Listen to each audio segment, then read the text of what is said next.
for me, it's never been a question of pro-Freud and anti-Freud in some ways. I mean, what side of the battle do I fall? Of course, I fall on the side of being anti-Freud. I mean, I'm considered a Freud basher.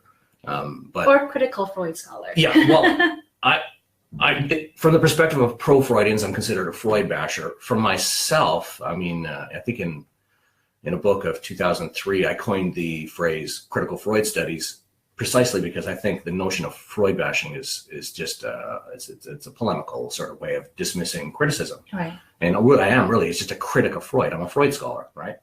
And Freud bashing makes it seem like there's an emotional sort of component that's driving the critique. Therefore, it's thrown out before people even read it.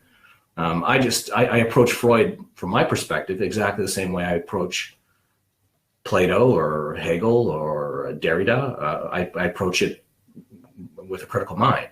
So if asked, what side do I identify with, anti-Freudian or pro-Freudian, in a kind of superficial way, of course, with anti-Freudians, but I think that there's no real choice there in some ways, that critical Freud studies, as I like to call it, means that what I side with, in a way that sounds old-fashioned and maybe a little bit precious, but what I side with is scholarship. It's just scholarship, and in a way that I don't think people that are outside of psychoanalysis would understand.